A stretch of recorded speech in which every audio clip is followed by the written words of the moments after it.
अस्सलामु अलैकुम वरहमतुल्लाहि वबरकातुह। अल्हम्दुलिल्लाहि रब्बिल आलमीन वस्सलातु वस्सलामु अला नबिय्यिना मुहम्मद व अला आलिहि व सहबिहि अजमईन, अम्मा बाद। मोहतरम नाज़रीन, रियाज़ुस्सालिहीन के सिलसिलावार दुरूस में आपका खैर मक़दम है। तौबा के सिलसिले में बयान चल रहा है। आइए एक हदीस मैं आपके सामने पेश करता हूँ। हदीस ज़रा तवील है। हज़रत ज़िर बिन हुबैश कहते हैं कि मैं मौज़ों पर मसह करने का मसला पूछने के लिए हज़रत सफ़वान बिन अस्साल के पास आया। उन्होंने पूछा, ऐ ज़िर कैसे आए हो? मैंने कहा, इल्म तलब करने के लिए। आपने फरमाया, फरिश्ते अपने पर तालिब इल्म के लिए बिछा देते हैं और इस इल्म से यानी इल्म दीन से खुश होकर के जो वह हासिल करता है। मैंने कहा कि मेरे सीने में पेशाब पाखाने के बाद मौज़ों पर मसह करने की बाबत इश्तिबाह पैदा हो गया है। आप नबी सल्लल्लाहु अलैहि वसल्लम के सहाबा में से हैं, इसलिए मैं आपसे पूछने के लिए आया हूँ कि क्या आपने इस ताल्लुक़ से नबी सल्लल्लाहु अलैहि वसल्लम को कुछ बयान करते हुए सुना है? उन्होंने फरमाया, जी हाँ, आप जब हम मुसाफिर होते हुक्म देते थे कि हम अपने मोज़े 3 दिन और 3 रातें ना उतारें, यानी 3 दिन और 3 रात हम मसह करते रहें, मगर जनाबत से, यानी इंसान अगर जुनबी हो जाए तो फिर उसके लिए गुस्ल ज़रूरी है, इसलिए मोज़े उतारने ज़रूरी होंगे, लेकिन पेशाब पायखाना और नींद से मोज़े उतारने की ज़रूरत नहीं है। मैंने कहा, क्या आपने नबी सल्लल्लाहु अलैहि वसल्लम को महब्बत के बारे में कुछ बयान करते हुए सुना? उन्होंने कहा, हाँ, हम एक सफ़र में रसूलुल्लाह सल्लल्लाहु अलैहि वसल्लम के साथ थे। हम एक वक्त आपके पास थे कि एक आराबी, एक बद्दू शख्स ने आपको नहायत ऊंची आवाज़ से पुकारा और कहा, या मोहम्मद, ऐ मोहम्मद। नबी सल्लल्लाहु अलैहि वसल्लम ने भी ऊंची आवाज़ में उसे जवाब दिया और फरमाया कि मैं यहाँ हूँ। मैंने उससे कहा, अफसोस है तुझ पर, अपनी आवाज़ पस्त कर, तू नबी सल्लल्लाहु अलैहि वसल्लम के पास है और इस तरह ऊंची आवाज़ से बोलना तेरे लिए मुनासिब नहीं है, ममनू है। उसने कहा, अल्लाह की कसम, मैं तो आवाज़ पस्त नहीं करूँगा। उस बद्दू शख्स ने कहा कि आदमी कुछ लोगों से मोहब्बत करता है, दरा हाले कि वह उनसे नहीं मिला। ये गोया उसका सवाल था जो उसने नबी सल्लल्लाहु अलैहि वसल्लम से किया। नबी ने जवाब में फरमाया, आदमी क़यामत के दिन उन लोगों के साथ होगा जिनसे उसको मोहब्बत होगी। फिर आप हमसे गुफ्तगू फरमाते रहे, यहाँ तक कि आपने मगरिब की जानिब एक दरवाज़े का जिक्र किया जिसकी चौड़ाई की मसाफत 40 या 70 साल है, या यूँ फरमाया कि उसकी चौड़ाई में एक सवार 40 या 70 साल चलता रहे। हज़रत सुफियान फरमाते हैं कि यह दरवाज़ा शाम की तरफ है।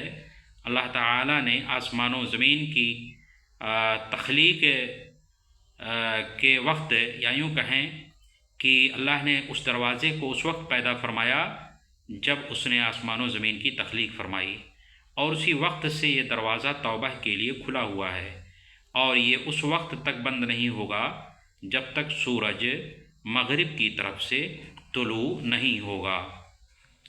अब इस हदीस की रोशनी में आइए कुछ फ़वाइद जान लेते हैं। इस हदीस से मालूम हुआ कि मौज़ों पर मसह करना जायज़ है। इसकी मुद्दत मुसाफिर के लिए, यानी अगर आदमी हालत सफ़र में है तो 3 दिन और 3 रातें वह मौज़ों पर मसह कर सकता है, इस शर्त के साथ कि हालत तहारत में, यानी वज़ू बना करके मोज़ा अपने पाँव में लगाया हो और उसके बाद वह 3 दिन 3 रात उन मौज़ों पर बिला उतारे हुए मसह कर सकता है। और मुकीम के लिए 1 दिन और 1 रात है, यानी जो आदमी अपने घर पर है, हालत सफ़र में नहीं, तो वह मौज़ों पर कितने दिन मसह कर सकता है? 1 दिन 1 रात, यानी 24 घंटे, 5 वक्त की नमाज है। मसलन نماز فجر میں وضو بنا کر کے پاؤں میں موزہ لگایا۔ اب وہ اگر موزے کو نہیں اتار رہا ہے تو ایسی صورت میں اس کے لیے ظہر کے وقت میں، عصر کے وقت میں، مغرب اور عشاء ان موزوں کے اوپر مسح کرنا جائز ہے، درست ہے۔ پھر جب 24 گھنٹے بیت جائیں، ایک دن اور ایک رات ہو جائے اور فجر کا وقت آ جائے تو پھر سے اس کو از سر نو وضو بنانا ہوگا، یعنی وضو میں پاؤں سے دھلنے ہوں گے۔ اسی طرح حدث اصغر یعنی وضو ٹوٹ جانے کی صورت میں پیروں کو دھونے کے بجائے موزوں پر مسح کر لینا کافی ہوگا، اور وضو سونے سے، پیشاب پاخانہ کرنے سے یا ہوا خارج ہونے سے ٹوٹ جاتا ہے۔ لہٰذا اگر حدث اصغر ہے یعنی اس کا وضو ہوا کی وجہ سے ٹوٹتا ہے یا پیشاب پاخانے کی حاجت ہے اس کی وجہ سے ٹوٹ جاتا ہے، تو ایسی صورت میں وہ اپنے موزوں پر مسح کرے گا اور اس کا موزوں پر مسح کر لینا کافی ہے۔ لیکن اگر حدث اکبر ہے، مثلاً اسے جنابت لاحق ہے، یا ہماری مائیں اور بہنیں ہیں جو حیض و نفاس میں مبتلا ہیں، تو ایسی صورت میں جبکہ حدث اکبر ہو، موزے اتار کر غسل کرنا ضروری ہے۔ موزوں کے اوپر ایسی حالتوں میں مسح جائز نہیں ہے، گویا حدث اکبر سے مسح کا جواز ختم ہو جائے گا اور حدث اصغر سے آپ موزوں کے اوپر مسح کر سکتے ہیں۔ اسی طرح بے وضو ہونے کی حالت میں موزے اتارنے سے بھی یہ جواز ختم ہو جائے گا، تاہم اگر مدت ختم ہو جائے یا موزے اتار دیے جائیں جبکہ ابھی وضو برقرار ہو تو ان دونوں صورتوں میں مکمل وضو کرنے کے بجائے صرف پیروں کا دھو لینا کافی ہوگا۔ یہ سید سابق اپنی کتاب فقہ السنہ میں لکھتے ہیں۔ اور باوضو ہونے کی حالت میں موزے اگر اتار دیے جائیں تو کوئی حرج نہیں ہے، کیونکہ پاؤں جو ہے طاہر ہیں، پاک ہیں۔ تو یہ کچھ باتیں تھیں جو آپ کے گوش گزار کی گئیں۔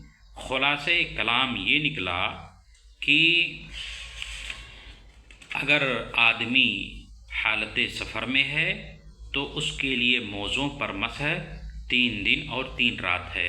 مثلاً فجر کے وقت میں وہ وضو کرے اور اپنے پیروں کو دھل کر کے موزہ چڑھا لے، تو ایسی صورت میں وہاں سے لے کر کے 3 دن اور 3 رات اگر وہ موزوں کو نہیں اتارتا ہے تو ان موزوں کے اوپر مسح کر لینا اس کے لیے کافی ہوگا۔